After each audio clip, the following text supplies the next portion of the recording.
The Biden administration and leaders in the Congress are faced with their first major test of criminal justice reform.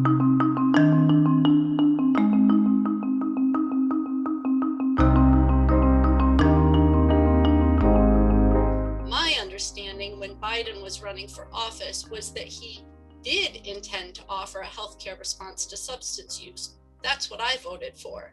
I chose not to vote for Trump-type politics or an ever-escalating war on drugs.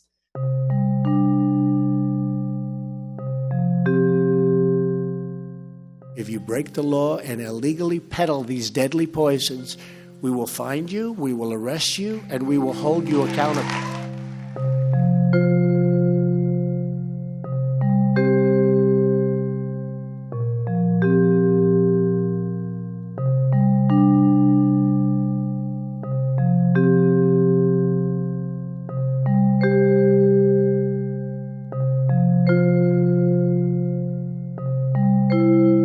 Fentanyl analogs range in potency, and they can have different compositions and effects.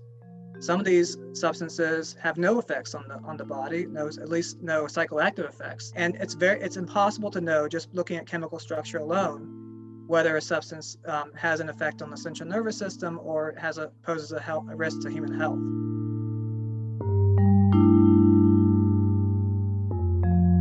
Congress is facing a deadline of May 6 to extend the temporary fentanyl class scheduling bill. The administration is asking Congress to extend this law while we work with the Departments of Justice and Health and Human Services to address legitimate concerns regarding mandatory minimums and research provisions involved in class scheduling.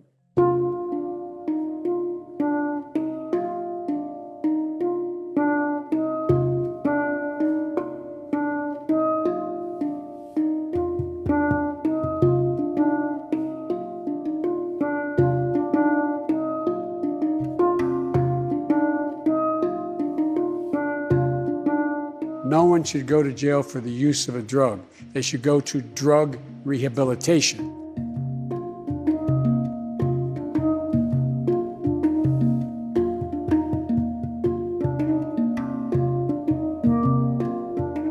Focusing on fentanyl and this kind of class-wide scheduling and criminalization is just going to lead to worse outcomes. And that's not my speculation. That's something that we've already seen.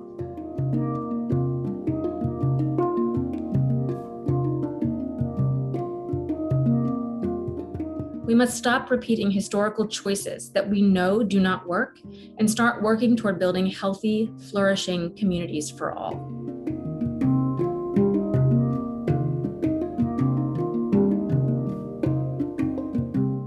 In fact, in 2019, only a mere 10.3% of fentanyl analog prosecutions were for the most serious functions of importer or high-level distributor or a leader or an organizer.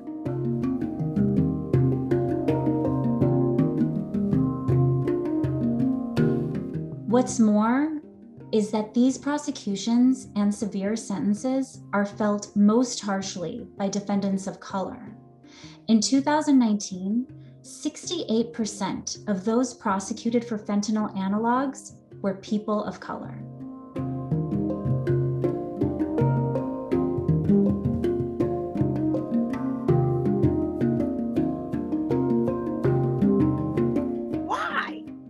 At a time when the murder of George Floyd is on our minds and in our hearts, when the very situation of over-policing that led to his death, why would the Biden administration consider supporting an extension of a Trump policy that exacerbates over-policing of communities of color, mass incarceration, and drug war?